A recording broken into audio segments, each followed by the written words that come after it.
Madame, Monsieur, bonsoir. Bienvenue et merci de vous informer sur RTI2 au sommaire.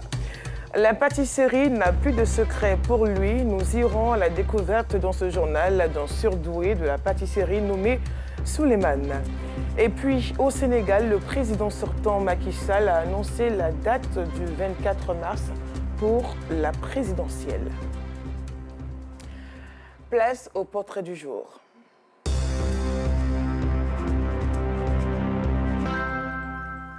Souleymane Mangassi, dit Momo, spécialisé dans la fabrication et la commercialisation des gâteaux d'anniversaire et de mariage sous forme de sacs, mosquées, chemises et autres.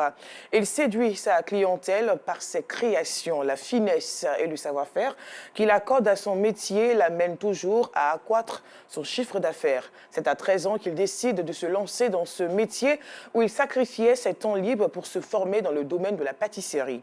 Aujourd'hui, Souleymane travaille à son propre compte. Les détails avec nos reporters à Siton Diara, Aïcha Guiri et Kader Bachel. Bonjour. Bonjour, c'est comment ça va? Une nouvelle semaine vient de débuter pour Souleymane Mangassi, dit Momo, un jeune pâtissier, la vingtaine révolue. Pour cette journée, il a plusieurs commandes de gâteaux classiques à livrer. Il débute ce jour avec la réalisation d'un gâteau en forme de sac à main à la demande d'un client qui souhaite offrir un anniversaire surprise à sa compagne. Pour rendre ce gâteau spécial, le client demande que Momo y introduise un téléphone portable de dernière génération. Donc là, nous sommes en train de plastifier le téléphone, histoire de protéger le téléphone contre l'aliment. Le téléphone, il est bien protégé comme ça. Il n'aura rien, même s'il reste au frigo jusqu'à demain. 30 minutes après, le résultat est incroyable. Si on n'a pas dit à quelqu'un qu'il y a un téléphone à l'intérieur de ce gâteau-là, voilà, la cliente ne va pas savoir. Du coup, quand le gâteau va partir chez la cliente, elle va prendre son couteau et elle va essayer de couper le gâteau.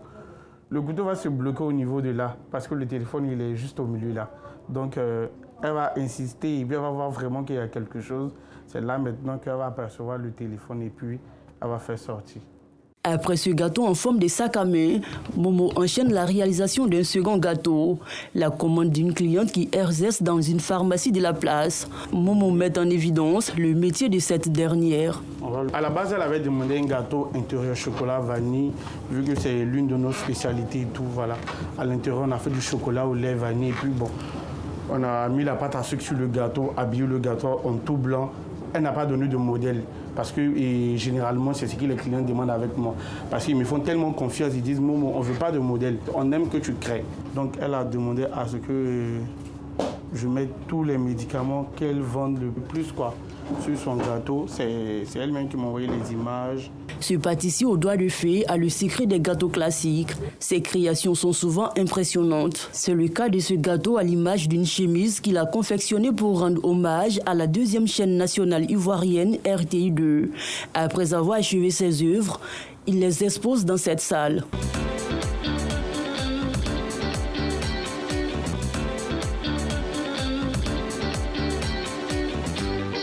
Juste après l'ouverture de ma pâtisserie, mon tout premier gâteau, c'était un gâteau en sac à main. Voilà, c'était la commande d'une cliente. Lorsqu'elle a pris le gâteau, vraiment, et ses copines ont vraiment aimé le gâteau. Donc, c'est par là que c'est venu. On a un pâtissier qui s'appelle Momo, il fait vraiment de beaux gâteaux. Et ces gâteaux sont super bons. Côté goût, il n'y a pas de souci.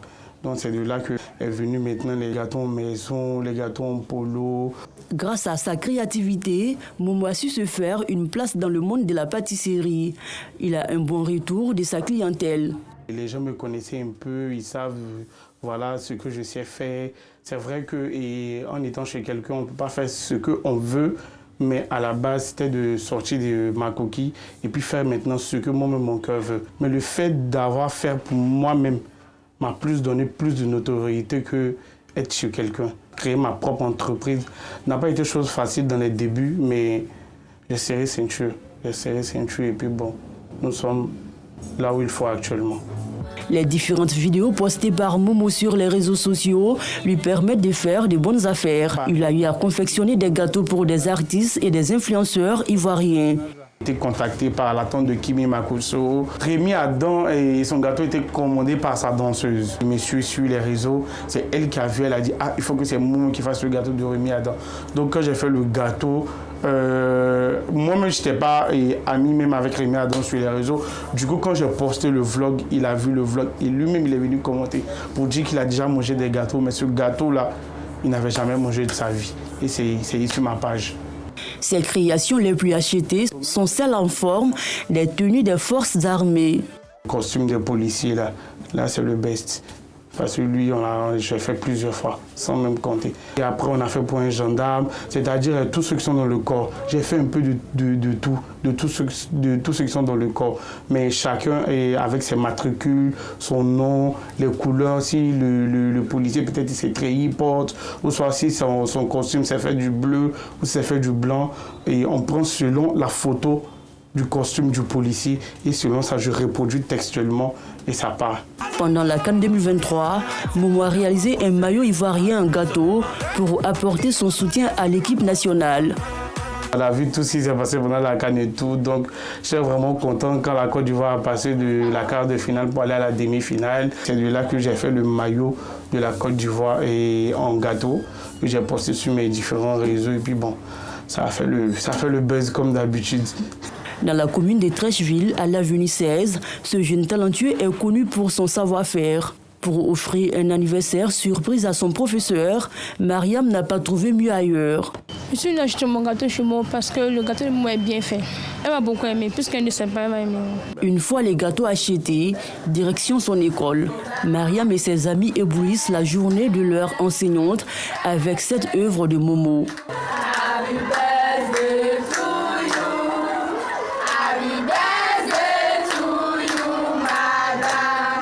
Un gâteau beaucoup apprécié par l'enseignante. Le gâteau est vraiment bon, vraiment délicieux. C'est plutôt facile à manger, à digérer. Voilà, en tout cas, j'ai beaucoup apprécié. Vous m'avez eu, vous allez avoir moins 0,0. C'est depuis le bas âge que Momo a manifesté son amour pour la pâtisserie. Le bas âge, j'avais l'habitude d'aller acheter les cakes que les femmes vendent au dehors là. Je prenais, je mettais du chocolat, ou soit j'achète les petites glaces, je prends pour mettre ça sur le cake, essayer de faire un gâteau. Chaque jour, c'est moi j'organisais des anniversaires à la maison. À l'âge de 13 ans, il profitait de ses jours de repos pour apprendre le métier de la pâtisserie. En moins de 2 semaines d'apprentissage, il a réalisé son premier gâteau en chaussures.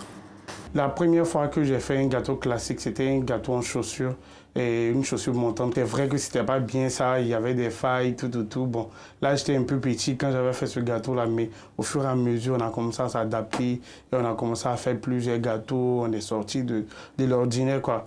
En 2016, Momo a abandonné l'école pour s'engager définitivement dans la pâtisserie. Avec le soutien de sa sœur aînée, il est rentré dans une école de pâtisserie pour se perfectionner. Je voudrais faire un remerciement particulier à ma grande sœur qui est du côté de l'Angola, Yahi Mongassi. C'est elle qui a participé pour mon tout premier cours en pâtisserie. C'est elle qui a financé. Je sais qu'elle est fière de moi, de là où elle est. Elle me suit partout. Je sais qu'elle est fière de moi et je lui fais la promesse qu'elle serait doublement fière de moi encore. Momo reste un chef exemplaire pour ses employés qui ne manquent pas de lui faire des éloges. C'est une personne avec un grand cœur qui m'a pris comme son frère pour travailler à ses côtés. Donc il est strict dans son travail. Il veut que nous fassions des choses qui l'honorent vraiment, quoi. C'est pas le côté travail seulement. Ici, on est comme une famille. Tout se passe bien. On travaille dur et on s'amuse. Et on est très fiers de travailler avec lui. C'est un bon patron. Comme chaque soir, après le boulot, il rend visite à sa mère avant de vaquer à ses occupations. Lorsqu'il a abandonné ses études pour la pâtisserie, sa génitrice était dévastée par sa décision. Mais aujourd'hui, Momo fait la fierté de toute sa famille. Depuis tout petit, il a opté pour ce métier. Au début, je ne voulais pas, mais son père l'a encouragé et l'accompagnait avec des bénédictions. Aujourd'hui, son père n'est plus là, mais moi, je suis fière de lui.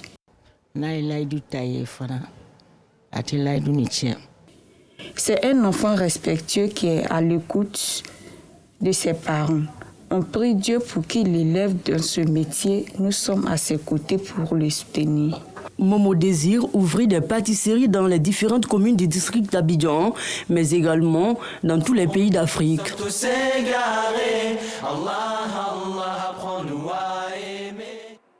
Bon vent au Momo sur ce chemin.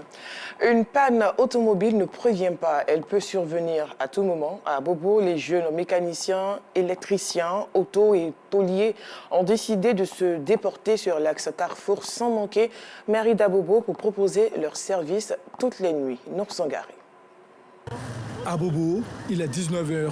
Sur cet axe du Carrefour Samaké menant à la mairie, Aboubakar exerce toutes les nuits son activité de mécanicien. Ce soir, il s'active à dépanner ce minicar communément appelé Gbaka.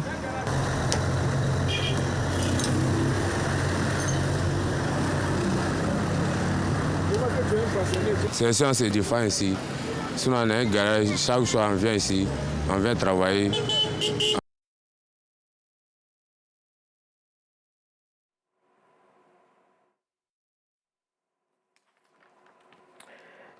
Toutes nos excuses pour ce petit problème du technique. Alors je le disais à l'instant, nous suivons à peine un reportage sur les électriciens et tauliers, mécaniciens qui ont décidé de proposer leurs services tout juste à la mairie d'Abobo. Un reportage à suivre dans nos prochaines éditions. Poursuivant ce journal, le personnel de la mairie du Treichville a rendu hommage à Albert François Amicha, président du COCAN et premier magistrat de la commune. Objectif, saluer le génie organisationnel de tous les acteurs impliqués dans la réussite de la canne de l'hospitalité. Yacouba Koulibaly, Adama Koné.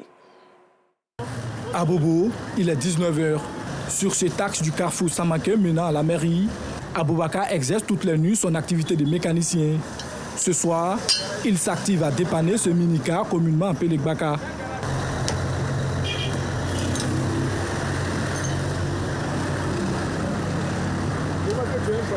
C'est ça, on se défend ici. Sinon, on a un garage, chaque soir on vient ici, on vient travailler. Un peu de temps, on veille ici, on arrange les gens. Au lieu d'aller dormir, ils préfèrent travailler la nuit. Comme Aboubakar, ils sont nombreux ces jeunes exerçant dans les garages durant la journée et qui se trouvent à cet endroit la nuit à la recherche de potentiels clients.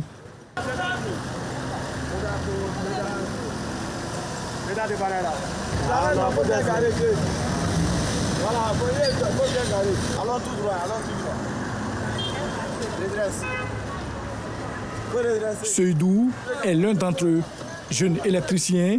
C'est sur cet axe qu'il passe ses nuits pour proposer ses services. Si matin, on s'en va au garage. Bon, si ça ne donne pas au garage, on revient ici, on vient chercher un peu, voilà, pour pouvoir partir nourrir la famille avec ça un peu. Si on a fait un travail là, si on voit que ça ne peut pas marcher, on te dit directement, ah bon, ça là, il peut te dépanner pour la nuit. Maintenant, demain, tu peux aller au garage pour aller changer ces pièces là. Voilà, et puis ça marche quoi. Parce ici là, on n'a pas de pièces. Voilà, les petites pièces qui sont là, les courroies, les boulons, les ampoules, les trucs là. Voilà, côté électricité, même côté mécanique. Voilà.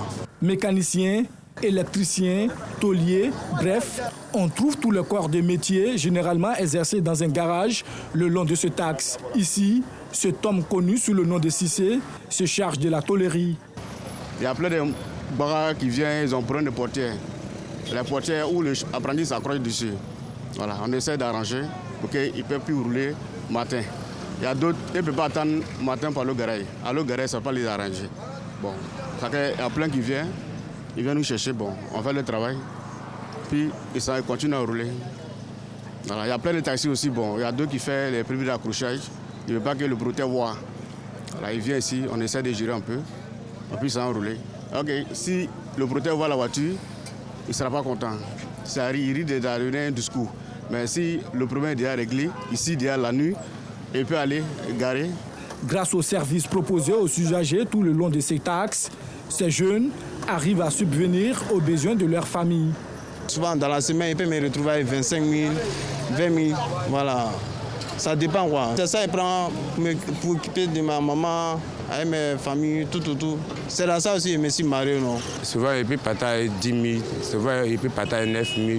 Ça dépend de ce que Dieu va te donner, quoi. Leur présence est un soulagement pour les automobilistes en cas d'éventuelle panne.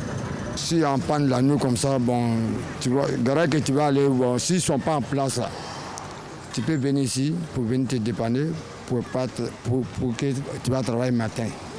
Voilà pourquoi on vient. Bon, c'est pour un des phares qui m'arrive. On ne peut pas vouloir aller là sans phare. Il faut que tu viennes résolu. Parce que souvent, nous sommes vite. 5 heures déjà, on est déjà sorti. S'il n'y a pas phare, tu ne veux pas partir. Donc bien, tu vas régler. Matin, tu sors tôt pour aller travailler. J'avais les feux arrière qui ne s'allumaient pas. Le feu stop et puis la veilleuse. Donc c'est ce que je suis venu réparer puis partir. Je viens du boulot.